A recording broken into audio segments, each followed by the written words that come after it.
Vamos orar mais uma vez? Senhor, nós agora vamos meditar na Tua Palavra. E nós pedimos, Pai, para que o Senhor fale ao nosso coração, nos instrua, ilumine o nosso entendimento, nos dê capacidade para absorver, compreender e poder dos céus para viver o que a Tua Palavra exige e pede de nós. Tem misericórdia, nos ajude, Deus. Abençoe minha vida, me ajuda também na explanação da Tua Palavra, e que todos nós possamos compreender e, além de compreender, possamos ser tocados e transformados pela realidade do Evangelho. Faz isso em nós, em nome de Jesus eu oro. Amém. Nós estamos então numa série, iniciamos na semana passada. A série chama-se Comunhão. Condutas que curam e transformam. É impressionante você observar que tem muita gente que desacredita da igreja, porque as relações que tiveram com a igreja não foram relações redentivas. É difícil você encontrar pessoa que deixa a igreja por alguma questão teológica, porque os segmentos teológicos já estão bem estabelecidos e você se adequa a um estilo, a um caminho teológico, e você vai até ele e nele você fica. Geralmente as pessoas não saem, podem até deixar, mas geralmente elas não saem por conta de problemas teológicos. Geralmente elas saem por conta dos problemas relacionais. Você tem problema com o pastor, você tem problema com o presbítero, você tem problema com o diácono, você tem problema com qualquer pessoa da igreja. Esse é um dos principais motivos que levam pessoas a não desenvolverem relacionamentos substanciais, verdadeiros, que curam e que transformam pessoas. E aí elas saem das igrejas à procura de um outro lugar, mas elas sempre ficam com o pé atrás, né? Porque, se eu me abrir demais, essa pessoa vai me ferir, e vai que acontece de novo. Bom, eu tenho que dizer para você, enquanto houver vida na humanidade, o ferro com ferro se afia. É o que diz Provérbios. Nós vamos nos afiar, nós vamos estar sempre nos tocando. Eu pensei nesse tema, comunhão, condutas que curam e transformam, porque ainda que venham a existir pessoas que digam assim: eu não acredito mais na igreja, eu acredito na igreja e acredito nesse relacionamento, nesse momento que a gente está aqui junto, e fora dele, nesse momento em que a gente pode curar um ao outro, e esse envolvimento de coração para coração, além de curar outros corações, também transformam pessoas. Eu acredito na igreja, eu acredito na comunhão, e não acredito na igreja por ela mesma. Eu acredito na igreja porque ela é obra do sangue do Cordeiro. Eu acredito na igreja não porque ela é institucionalmente uma igreja que funciona. Não, eu acredito na igreja porque ela foi remida pelo Senhor. Eu acredito na igreja não por conta de uma placa denominacional. Eu acredito na igreja porque Deus tem um povo. É por isso que eu acredito. E é por isso que eu também acredito. Ainda que num contexto de uma grande cidade, a capital do país, que é Brasília, e nesse contexto onde as pessoas têm uma grande dificuldade de envolvimento pessoal, porque nós não temos tempo para nada, eu acredito que a igreja, ela está acima desse aspecto cultural e dessas desculpas que a gente dá, que nós não temos tempo para sentar com ninguém, para se desenvolver relacionamentos com ninguém. Por isso eu acredito sim, que no meio da igreja, enquanto nós tivermos comunhão verdadeira, nós podemos ser sim curados e nós podemos ser sim transformados. Porque a igreja não é humana, a igreja é do Senhor. que morreu na cruz por ela, e que ressuscitou por ela, e que um dia voltará para ela. Por isso eu pensei na temática da comunhão, condutas que curam e condutas que transformam. Na semana passada, o reverendo Adriano esteve aqui, pregou e falou sobre a primeira mensagem falou sobre as palavras, não é? Como que as palavras elas podem contribuir ou não para a comunhão, não é? Mas eu não podia exigir isso dele, então eu preciso de alguma forma definir o que é comunhão. O que é comunhão? Comunhão não é tomar um cafezinho junto.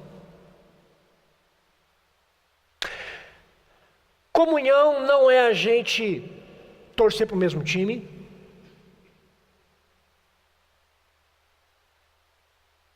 Comunhão não é a gente ter o mesmo tipo de gosto musical. Não. A palavra comunhão é uma junção de duas palavras. É uma comum união. É algo que nós temos em comum, sim. Mas esse algo que nós temos em comum está acima de gostos, está acima de escolhas, porque o que nós temos em comum também não são princípios. Ainda que você diga para mim, mas eu creio no Evangelho, isso é o que nos mantém em comum. Ok, mas ainda o Evangelho acaba sendo o resultado de algo maior. O que nós temos em comum é o Senhor Jesus. Ele é que faz com que eu e você, ainda que sejamos tão diferentes, ainda que com gostos tão diferentes, ainda que com uma percepção e com uma história de vida tão diferente um do outro, faz a gente aqui estar junto e respeitar um ao outro. Ainda que a gente tenha uma vida tão diferente um do outro, como nós comemos aqui e participamos da ceia do Senhor, as nossas diferenças fazem a gente comer do mesmo pão e beber do mesmo cálice. É isso que nós temos em comum. O sacrifício de Cristo, por mim e por você, oferecendo a sua vida, nos fazendo um povo. Então, não interessa que time que você torce, não interessa que roupa que você veste, não interessa como é que você penteia o seu cabelo, não interessa se você tem uma barba grande, não interessa se você é gordinho, não interessa absolutamente nada disso. Porque o que nos une está além de gostos. O que nos une é a obra da redenção. O que nos une não são princípios dogmáticos. O que nos une não é uma doutrina. O que nos une não é a igreja presbiteriana do Guará. O que nos une não são os bancos que estão próximos uns aos outros. Não. O que nos une é a obra do Rei. É a obra de Jesus. Ele nos une. E nesse processo de comum união, algo muito difícil e real acontece na nossa vida enquanto a gente tem tudo em comum. Ao mesmo tempo que a gente tem tudo em comum, a gente tem muita coisa de diferente. E à medida que a gente vai se descobrindo, a gente também vai percebendo... Desculpe. À medida que a gente vai se relacionando, a gente vai percebendo também as nossas diferenças, e quanto mais próximo a gente vai ficando um do outro, a gente tem a tendência também de magoar alguém. O pastor Adriano falou sobre as palavras. Hoje eu quero falar sobre o perdão. O perdão, ele faz parte do processo de comunhão que nós temos. A gente precisa lidar com o perdão. O assunto do perdão é um negócio inevitável, vai acontecer. Hora ou outra, a gente vai ter que lidar com ele. E basicamente, nós temos 3 modos de lidar com uma pessoa que nos feriu. Basicamente, nós temos 3 modos para lidar com alguém que magoou o nosso coração. Primeiro, retribuição. Alguém fez um mal contra você, você vai e retribui na mesma moeda. Não, pastor, eu sou crente, eu nunca fiz isso. Você pode ser crente, você pode, mas você também é pecador e você pode se envolver com isso. Retribuição. O segundo modo que nós podemos nos envolver com as pessoas é a rejeição. Pessoas que feriram você, você diz assim, bom, agora acabou, não dou mais espaço para essa pessoa. Geralmente a gente faz isso, né? Geralmente a gente cria uma barreira com uma pessoa e diz assim, bom, ela já me feriu, aí você chega para essa pessoa e diz assim, não, mas você não perdoou ela? Não, eu perdoei, mas eu não estou mais disposto a caminhar com essa pessoa. Então ela caminha para lá, eu caminho para cá. A gente usa até textos bíblicos, né? Escolhe para onde você quer ir. Para o norte ou para o sul? Para lá? Ok, então eu vou para cá, né? Então, tem pessoas que caminham por essa estrada, que eu também não acho que seja adequada. Porque imagine você dizer para mim, não, pessoa fez um mal contra mim e agora eu estou rejeitando ela em certo sentido, mas se Deus fizer a mesma coisa com você, como é que a gente faz? Imagina, se Deus olhasse para você e dissesse assim, não, hoje você me magoou, hoje eu não, chega, agora eu vou manter uma relação distante com você. Quantas vezes por dia isso aconteceria? Não dá para fazer conta. Então, o primeiro modo que nós vamos lidar com as pessoas é na base da retribuição. A gente retribui o mal com o mal. O segundo é a rejeição. Nós rejeitamos a pessoa. E a terceira via é o perdão. O perdão está totalmente fora da retribuição e totalmente fora da rejeição. Deixa eu contar uma história para vocês sobre perdão, para a gente começar a aquecer os motores. Não sei se você sabe, mas a história da África do Sul sofreu muito com o apartheid. O apartheid foi uma transformação do racismo como lei na África do Sul. E esse período foram anos de segregação racial. Desde em 1948 até 1994, os negros, que tinham a sua maioria na África do Sul, perderam o seu direito para os brancos, que era minoria na época. O maior líder que se levantou na África do Sul contra o apartheid foi Nelson Mandela. Foi o símbolo da luta. E em 1964, Mandela foi preso. E Mandela ficou 26 anos preso. Ele saiu em 1990. Em 1993, 3 anos depois dele ter saído da prisão, Nelson Mandela, ele ganha o Prêmio Nobel da Paz. E em 1994, um ano depois, pela primeira vez, os negros da África do Sul vão às urnas e elegem o seu primeiro presidente, Nelson Mandela. E o que acontece na história é fantástico. Nelson Mandela faz um grande jantar. As autoridades organizam um grande jantar para reverenciar, para congratular-se com o seu novo presidente. E nesse jantar, Nelson Mandela tem 2 convidados especiais. Junto com ele, à mesa, um à sua direita e outro à sua esquerda, ele chama os 2 coveiros. Os 2 coveiros não, carcereiros, me desculpe, os 2 carcereiros que cuidavam dele na prisão. Na mesa de jantar, Nelson Mandela junto com os seus 2 carcereiros da prisão. Nem retribuir o mal com o mal e nem rejeitar aquele que me fez o mal. Mas a terceira via, a via do perdão. Às vezes, sentar à mesa, lado a lado com aquele que feriu você. E eu escolhi um texto para nos ensinar sobre o perdão, e eu quero convidar você a abrir a sua Bíblia em Mateus, no capítulo 18, versículos de 21 a 35. Então, Pedro, aproximando-se, lhe perguntou: Senhor, até quantas vezes o meu irmão pecará contra mim que eu lhe perdoe?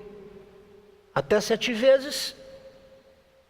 Respondeu Jesus: não te digo que até 7 vezes, mas até 70 vezes 7. Por isso, o reino dos céus é semelhante a um rei que resolveu ajuntar contas com seus servos. E passando a fazê-lo, trouxeram-lhe um que lhe devia 10.000 talentos. Não tendo ele, porém, com que pagar, ordenou o Senhor que fosse vendido ele, a mulher, os filhos e tudo quanto possuía, e que a dívida fosse paga. Então o servo, prostrando-se, reverente, rogou: sê paciente comigo e tudo te pagarei. E o senhor daquele servo, compadecendo-se, mandou-o embora e perdoou-lhe a dívida. Saindo, porém, aquele servo encontrou um dos seus conservos que lhe devia 100 denários. E agarrando-o, o sufocava, dizendo: paga-me o que me deves. Então, o seu conservo, caindo-lhe aos pés, lhe implorava: sê paciente comigo e te pagarei. Ele, entretanto, não quis. Antes, indo-se, o lançou na prisão até que saldasse a dívida. Vendo os seus companheiros o que se havia passado, entristeceram-se muito e foram relatar ao seu senhor tudo o que acontecera. Então, o seu senhor, chamando-o, lhe disse: servo malvado, perdoei-te aquela dívida toda, porque me suplicaste. Não devias tu igualmente compadecer-te do teu conservo, como também eu me compadeci de ti? E, indignando-se, o seu senhor o entregou aos verdugos, até que lhes pagasse toda a dívida. Assim também meu Pai Celeste vos fará, se do íntimo não perdoardes cada um a seu irmão.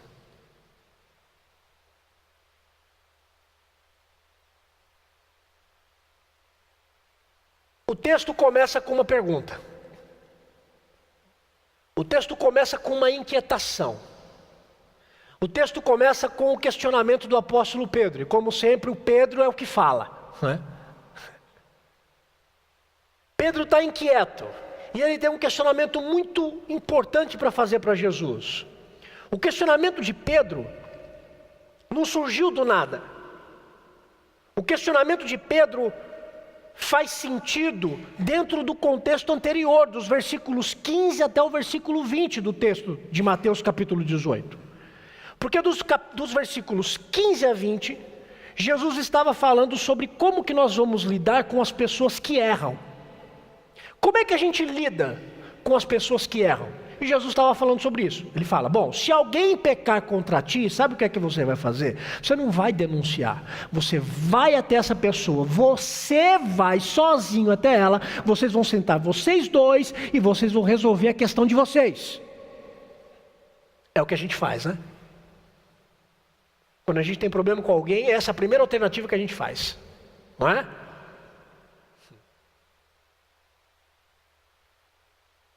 Jesus continua: se essa pessoa que errou com você não te ouviu, você vai pegar 1, 2 ou 3 testemunhas, vai até essa pessoa, fala com ela E se essa pessoa ainda assim não se submeter, não compreender o seu erro, não assumir o seu erro, então você agora abre mão dessas testemunhas e você apresenta o caso para a igreja.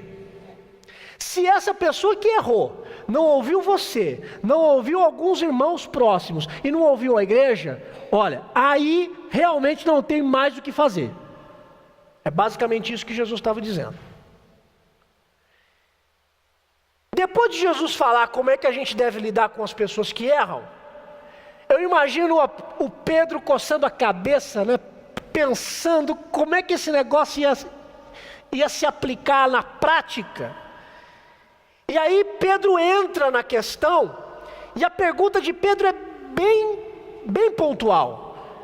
Ele pergunta essencialmente sobre a questão do perdão. Como é que nós vamos lidar então com essas pessoas que erraram com a gente? Beleza, Senhor. O Senhor ensinou para nós que a gente tem que ir até eles resolver a questão, a gente tem que chamar alguém para resolver a questão. Se ninguém ouviu, não ouviu a igreja, ok, a gente abre mão. Mas como é que a gente lida com essas pessoas que erraram no nosso coração? Como é que a gente lida com essas pessoas dentro da nossa alma? E aí Pedro faz a pergunta: quantas vezes eu tenho que perdoar um irmão que me prejudicou na vida? Quantas vezes eu tenho que perdoar essa pessoa que me prejudicou? Vale lembrar que a pergunta de Pedro é bem importante. Versículo 21 diz assim: Senhor, até quantas vezes meu irmão pecará contra mim que eu lhe perdoe? Veja, vale lembrar aqui que ele usa um termo importante, ele usa o termo irmão. Só que o termo irmão no original é adelphos. E essa palavra adelphos no original pode significar N coisas.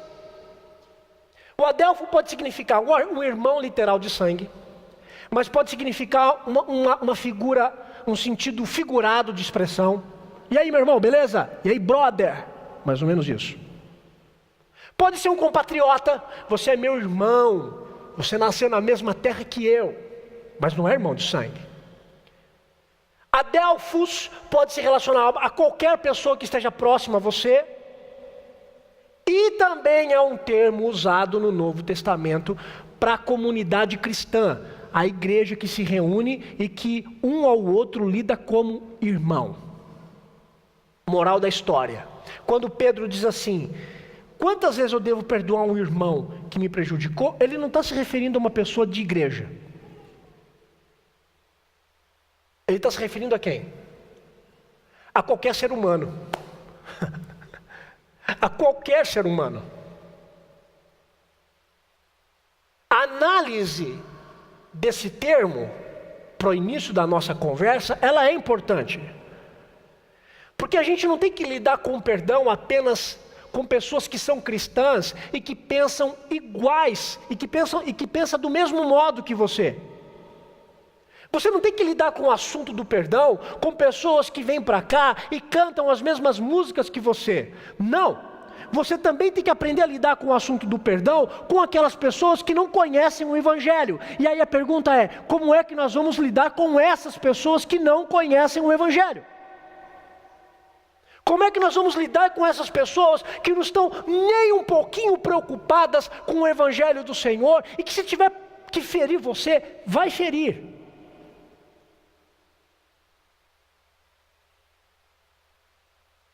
É aí que Pedro faz a pergunta: quantas vezes eu devo perdoar então, não um irmão, mas quantas vezes eu devo perdoar uma pessoa que me prejudicou? E ele aumenta a pergunta. Ele diz: 7 vezes? Eu devo perdoar uma pessoa 7 vezes? Aí alguém vai dizer assim: pô, mas perdoar 7 vezes uma pessoa é muito pouco. Não, é 7 vezes por dia. Aí você diz assim: não, mas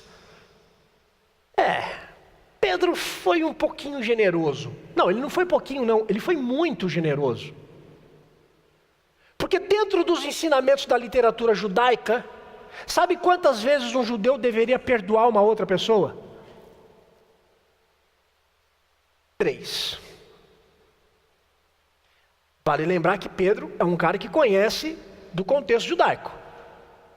Então, a literatura judaica dizia que um judeu deveria perdoar o outro 3 vezes em um dia. Se você tivesse que pedir perdão para mim, você só tinha 3 chances de me magoar no dia. Chegou na 4ª, eu degolo você.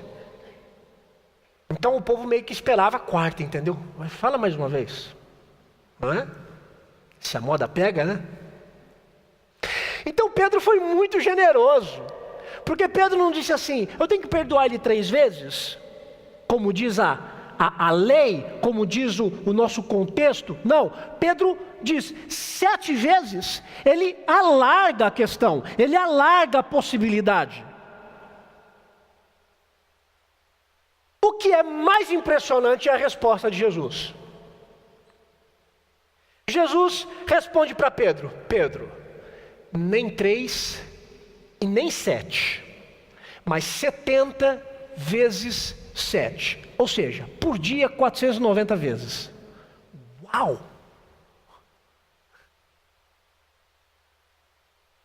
Eu estou falando de uma pessoa, tá? Você pode ter vários carrapatos no seu dia. Vai ser um problema. 490 vezes por dia uma pessoa infernizando você. Uma pessoa 24 horas. Bom, primeiro, você tem que ser um cara sobrenatural. Você tem que ser muito bom para ferir e para magoar uma pessoa num período de 24 horas, 490 vezes. Você tem que ser muito bom.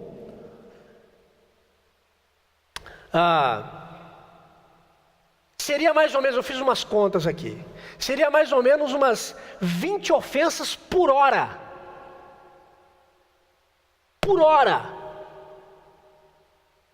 Quer dizer, você tem que ser muito diabólico, né, para conseguir. Tem que tirar o dia para isso. Hoje eu vou tirar o dia para infernizar a vida de uma pessoa 490 vezes. Pode ser que você encontre alguém assim, né? Vai saber, né?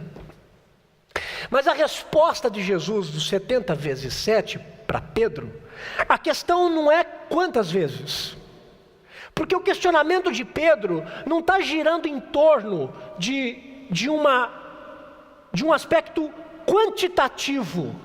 Quantas vezes uma pessoa deve me magoar e eu devo perdoá-la? Não. A pergunta de Pedro gira em torno de um aspecto mais profundo. A pergunta de Pedro é mais ou menos assim: Senhor, tem limite para a gente perdoar alguém? Tem limite? Se fosse nos dias de hoje, a gente ia perguntar diferente, né? A gente não ia perguntar como, tem limite? Algumas pessoas já iam meio que afirmando, não tem limite, né, Senhor? Ou melhor, tem limite, né? Tem limite. Algumas coisas têm limite na vida. Tem coisas que não tem como a gente perdoar. Essa era a questão. E aí, a resposta de Jesus é clara. Jesus está dizendo para Pedro, não tem limite. E esse é o primeiro elemento que a gente tem que ter na nossa mente hoje. O perdão bíblico nos ensina que não há limite para o perdão. A questão, o assunto do perdão não é quantitativo, não é quantas vezes eu vou perdoar alguém, mas é qualitativo. Eu de fato perdoei?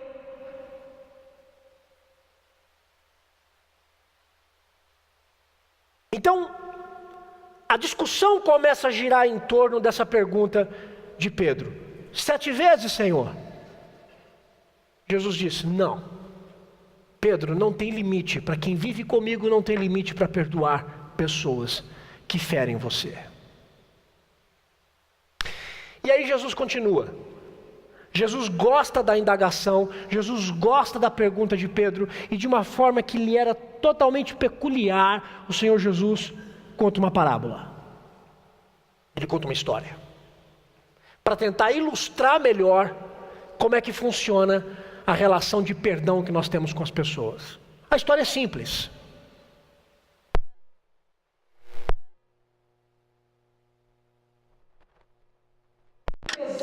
Toneladas de prata.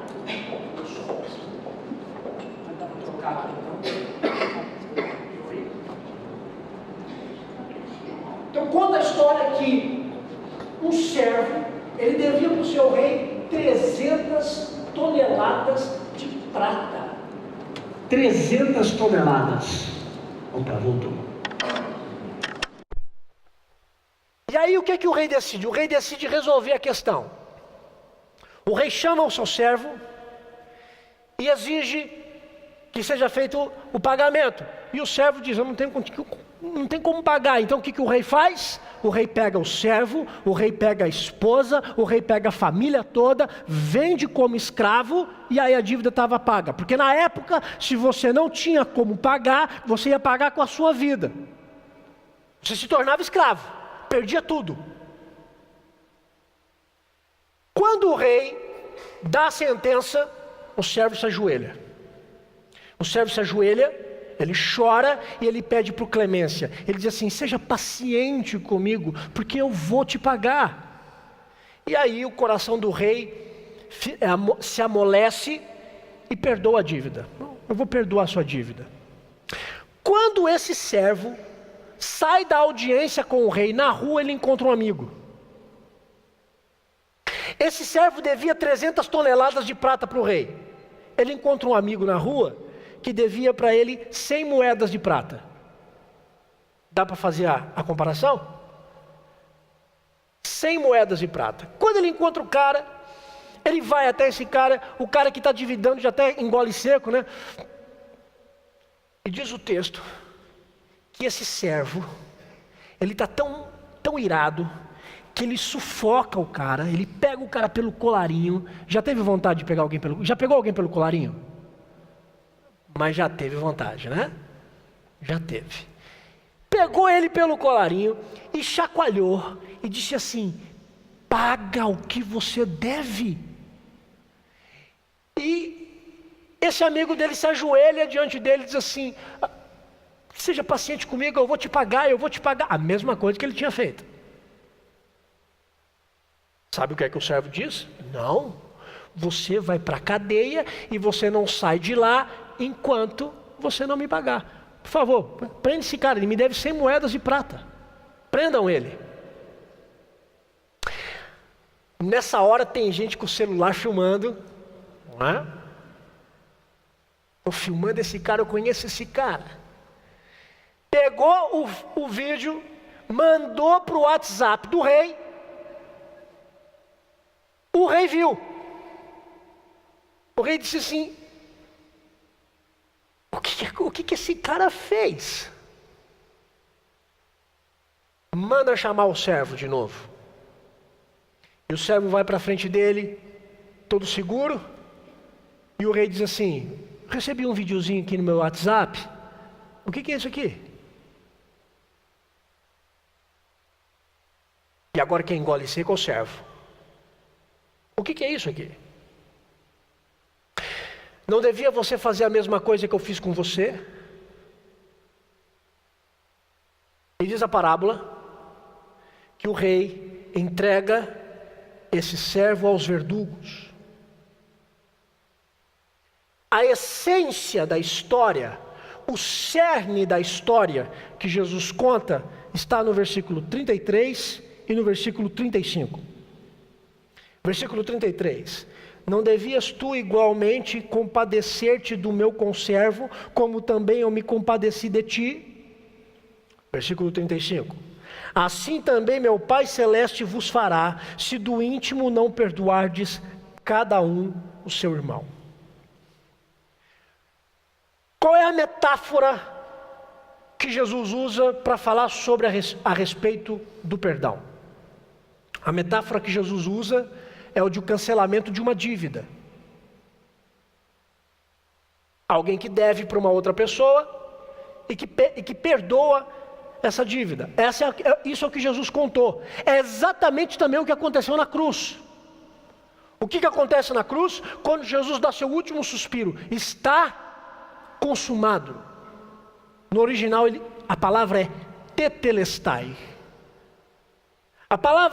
O termo tetelestai é um termo contábil. Ele era usado para pagamento de impostos. Ou seja, tetelestai, liquidado, foi pago. Foi isso que Jesus gritou na cruz. Tetelestai, está liquidado. A humanidade tem uma dívida com Deus e eu estou pagando ela agora. Tetelestai, paguei. Não devemos mais nada.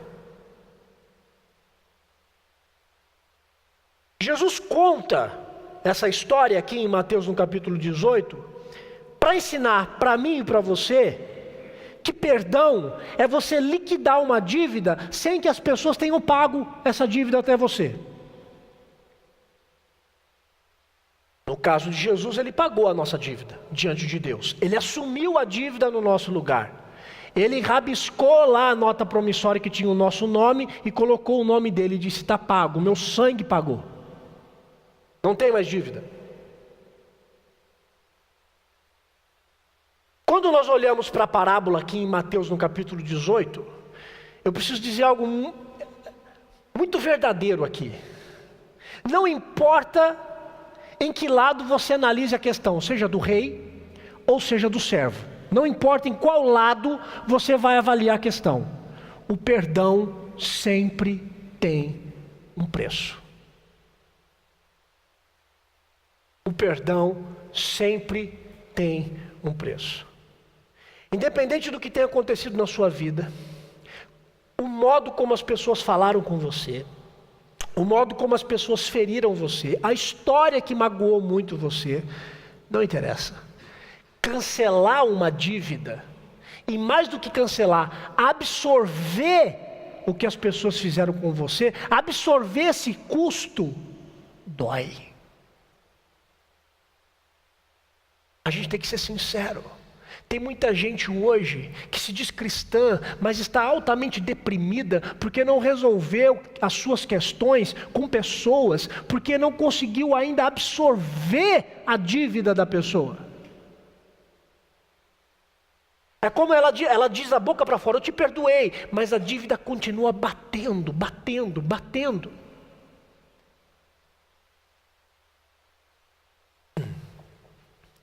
Cancelar uma dívida, perdoar alguém, tem sempre um preço. Agora eu preciso dizer uma outra verdade contida nesse texto. Se perdoar alguém tem sempre um preço, não perdoar uma pessoa tem um valor muito maior.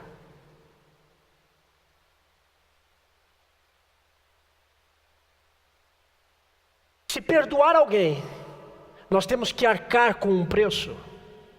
Não perdoar uma pessoa, nós vamos arcar com um valor muito maior. Por que eu estou dizendo isso? Quando o rei perdoa o servo, mas o servo não perdoa o seu amigo, o que acontece com o servo? Ele vai preso. Ele estava livre, mas ele não soube perdoar quem lhe devia. Ele queria que o rei perdoasse ele, mas ele não foi capaz de perdoar quem lhe devia. Moral da história, ele foi preso. Entenda uma coisa: perdoar sempre tem um custo. E o Espírito Santo ajuda a gente a assimilar esse custo. O Espírito Santo nos fortalece nesse sentido. Eu sempre digo lá em casa para as meninas, quando elas fazem alguma coisa que eu sei que é difícil para elas, obedecer, por exemplo. Obedecer na fase que elas estão é difícil. Elas estão na adolescência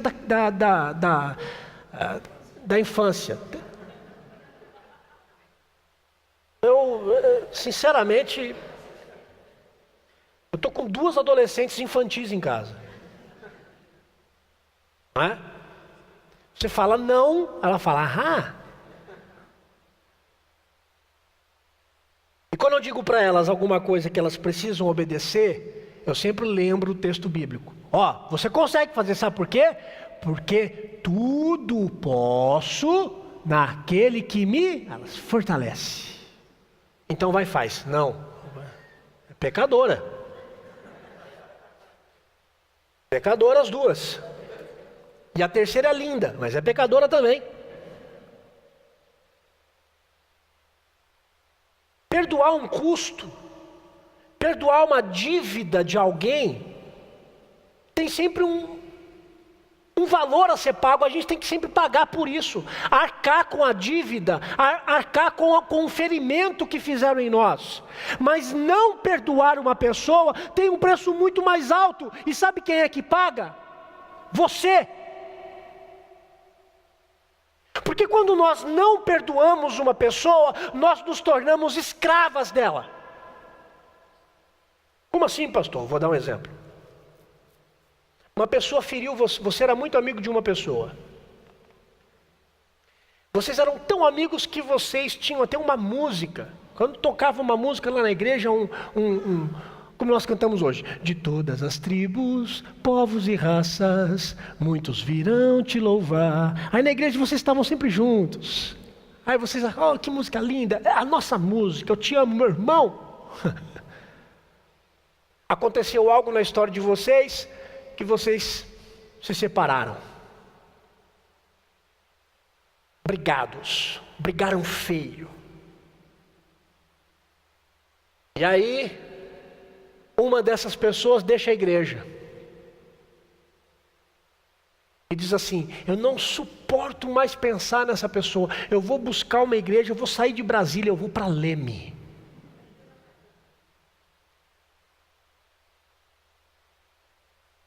E quando chega na igreja em Leme, senta no banco feliz da vida, agora estou livre.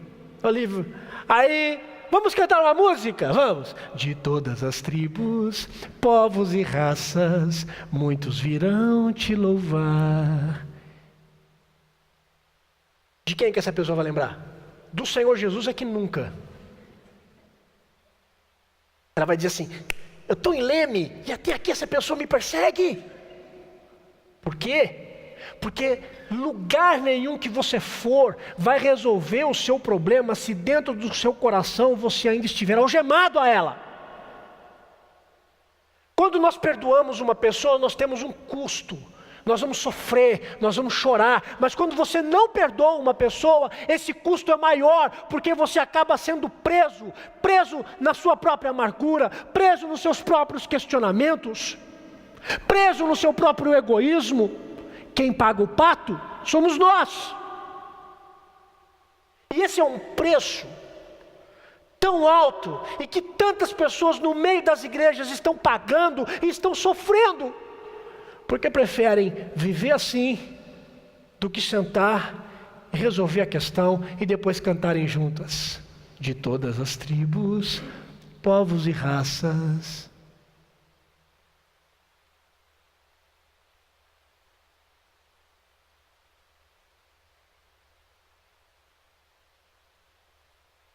Esse é um ponto que a parábola trabalha. Esse é um ponto que Jesus está dizendo. E talvez você esteja aqui nessa noite com alguém que entalado na sua garganta há muito tempo como um espinho de peixe. Você tem dois caminhos. Ou você perdoa e assume essa dívida, e que tem um custo. Ou você não perdoa essa pessoa e paga um custo muito maior. Morre por conta da sua amargura e acaba se tornando um escravo, um preso do seu próprio sentimento de amargura e de ira, e por que também não dizer de vingança. Mas a questão na parábola não é apenas a gente estar preso a alguém pela falta de perdão. Não é apenas a gente estar preso a alguém pela falta de perdão. O ponto nevrálgico É a recusa insistente em não perdoar uma pessoa. Eu me recuso a perdoar fulano, eu me recuso a perdoar fulana, eu me recuso. Esse é o ponto nevrálgico. Porque se você se recusa a perdoar uma pessoa, é sinal que você não entendeu e é sinal que você também não experimentou o maravilhoso perdão de Deus para com a sua vida. E eu preciso agora ler um versículo muito complicado para a gente poder entender. Versículo 35. Olha o que diz: assim também meu Pai Celeste vos fará, se do íntimo não perdoardes cada um a seu irmão. A gente tem que tomar um cuidado para interpretar esse versículo aqui. Em certo sentido, pode haver uma relação entre o perdão divino e o perdão que nós oferecemos às pessoas. Em certo sentido, pode ter uma relação. O perdão que nós recebemos de Deus para com o perdão que nós oferecemos a alguém. Que tipo de relação é essa? É que o perdão que nós oferecemos a uma pessoa é resultado do perdão que nós recebemos de Deus. Eu vou repetir. Nós só vamos conseguir perdoar as pessoas quando nós de fato entendermos que as nossas ofensas eram graves diante de Deus, que a nossa dívida era impagável e que Ele perdoou a minha dívida. Se eu entendo que Deus perdoou a minha dívida, eu sou capaz de olhar nos olhos daquele que tem uma dívida comigo e perdoar essa dívida. Quando a gente aprende a orar com o Senhor Jesus, o que é que Ele diz? Perdoe as nossas dívidas, assim como nós perdoamos aos nossos devedores. O que é a igreja? O que é a igreja? A igreja se reúne em torno do quê?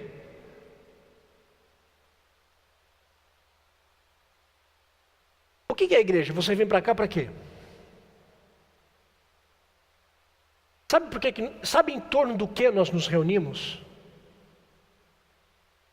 Nós nos reunimos em torno do perdão.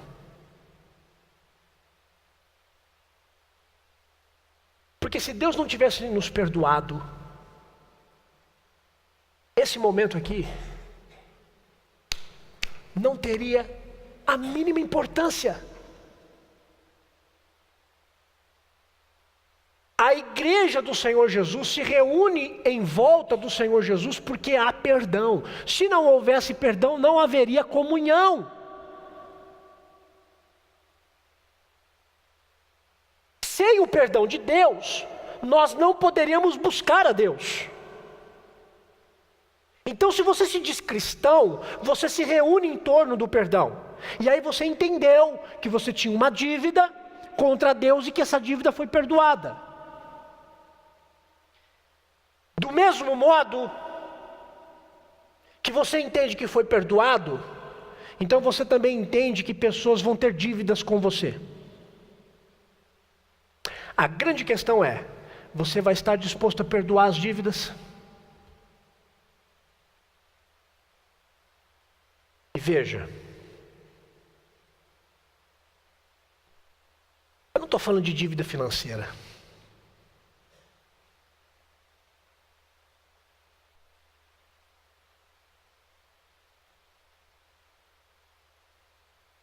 Falando de dívida na alma. Porque tem muita gente que tem muito dinheiro na vida, mas que está padecendo pela falta de perdão e está morrendo pela sua própria amargura. É mais fácil perdoar dívida financeira do que perdoar dívida na alma. Porque a cicatriz na alma é difícil de ser tratada.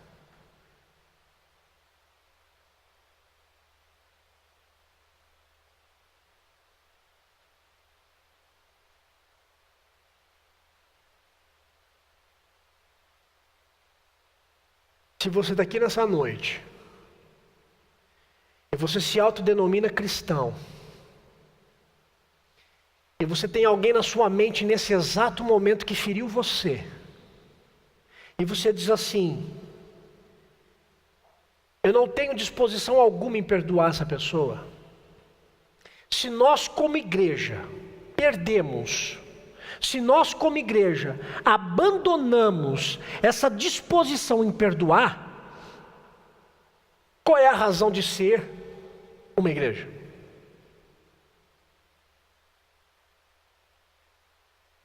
Se nós não perdoamos as pessoas, e nós nos dizemos cristãs, como é que a gente pode dizer que nós somos uma comunidade que vive uma comunhão verdadeira? Uma comum união? Porque se não há perdão, a sociedade dos perdoados por Deus não faz sentido. Se você senta no mesmo banco de uma pessoa, na igreja, que feriu você, e você não tem capacidade de sentar com ela, olhar nos olhos, chorar e pedir perdão e resolver a questão, e você se recusa a perdoar essa pessoa, então não faz sentido a gente estar aqui pedindo perdão a Deus.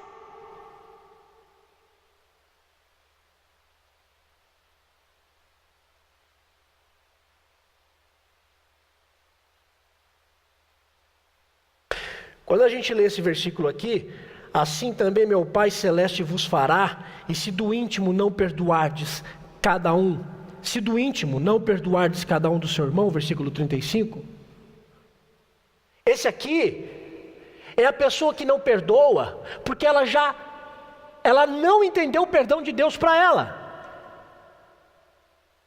e do mesmo modo ela vai ser tratada por Deus. Porque se ela não entende o perdão de Deus por ela, ela vai tratar os outros com julgamento. E sabe qual é o fim desse homem? Sabe qual é o fim dessa mulher? Sabe qual é o fim dessa pessoa? Versículo 34. Olha o que diz a história. Versículo 33. Não devias tu igualmente compadecer-te do teu conservo, como também eu me compadeci de ti? E indignando-se o seu senhor o entregou aos verdugos, até que lhe pagasse toda a dívida. Quem são os verdugos? A palavra que no original significa torturador.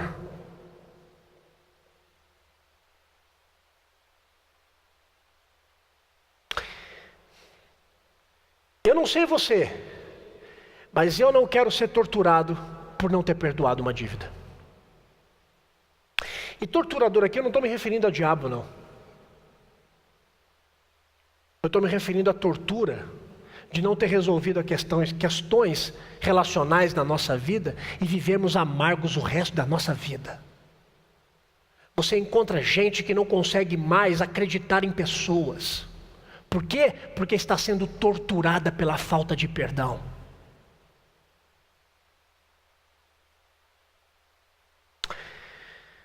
Religião alguma oferece você capacidade para perdoar, ainda que ela diga que sim. Religião alguma.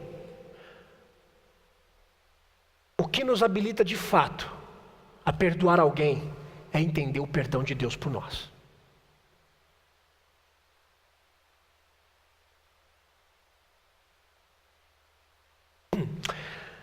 Quando alguém magoar você, lembre-se que um dia você magoou a Deus.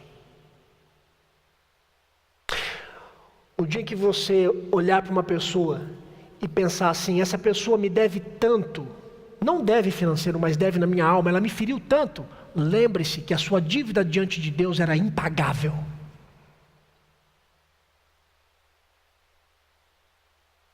Agora, sabe o que é intrigante na parábola? É intrigante na parábola que a essência humana, ela tende a querer o perdão quando se erra. Mas a essência humana, ao mesmo tempo que ela quer o perdão quando erra, ela demonstra dificuldade para liberar perdão. É mais ou menos assim: a gente quer o perdão quando a gente erra, mas oferecer perdão para alguém que errou conosco, não, é demais para mim. Isso é intrigante.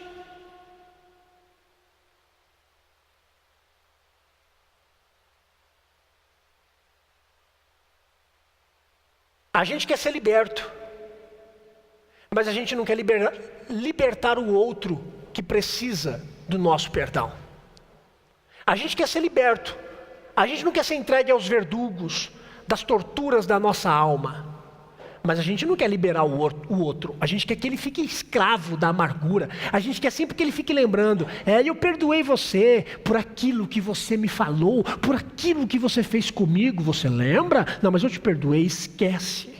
E você fica sempre instigando, sempre retornando a questão no coração da pessoa, entregando ela aos verdugos e não ao Cristo que liberta.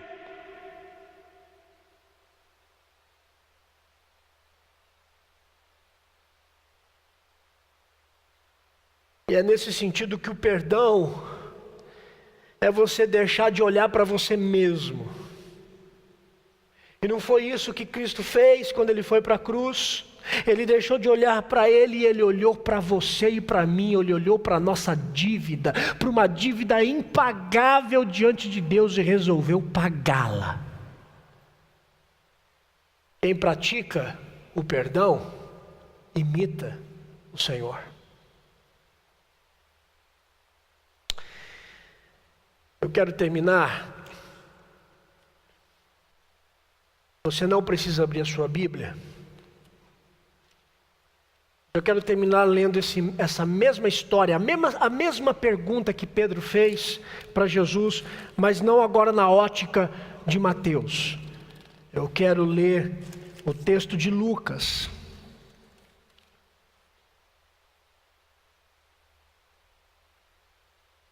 Eu quero ler Lucas capítulo 17, versículo 3, diz assim: acautelai-vos, se teu irmão pecar contra ti, repreende-o, se ele se arrepender, perdoa-lhe.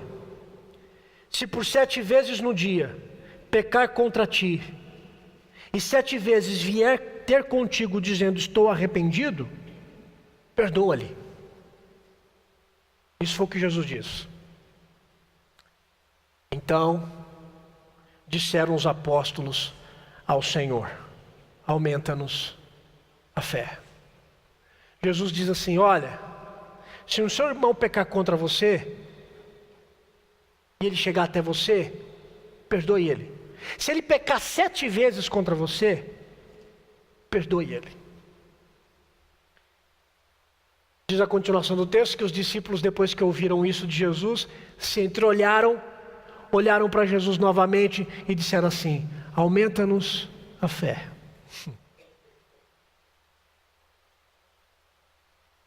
Perdão não é uma decisão. Perdão não é uma decisão que você toma. Perdão é um ato de fé. Nós só vamos conseguir perdoar alguém quando nós olharmos para o Senhor e dizer assim: Senhor, aumenta-nos a fé. Aumenta a nossa fé. E eu digo que é um ato de fé, porque ao olhar para alguém que feriu você, ou para olhar para Cristo, olhe para aquilo que é maior. Se você tiver que olhar para uma pessoa que feriu você, ou para Cristo, olhe para aquilo que é maior. Olhe para Cristo. Porque quando você olhar para Ele, você vai entender que a sua dívida era tão grande que às vezes supera aquilo que essa pessoa fez contra você. Não tem como a gente viver o perdão se a gente não pedir ao Senhor: Senhor, aumenta a minha fé. Sem fé, não é apenas impossível agradar a Deus. Sem fé, é impossível perdoar alguém.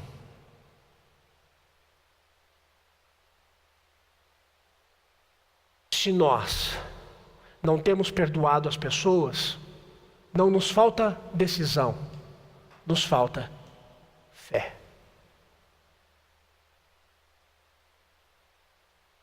A comunhão no meio da igreja, ela é alimentada pelo perdão nas relações. como um ato de fé. Eu oro nessa noite para que você possa resolver as questões com quem você tem que resolver.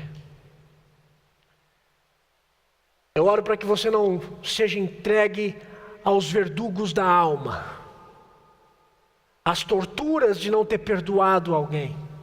Eu oro para que você assuma a dívida do perdão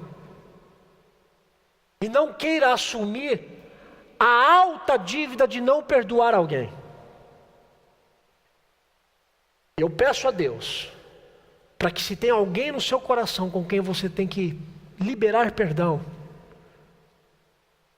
que você faça uma simples oração nessa noite. Senhor, aumente a minha fé.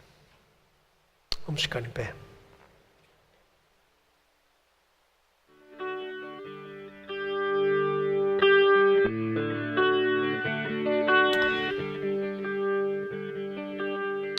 Senhor, que a nossa comunhão não seja quebrada pela ausência do perdão. Que nessa noite o Senhor possa curar pessoas que estão entregues aos verdugos da alma. Que nessa noite haja libertação, haja alegria.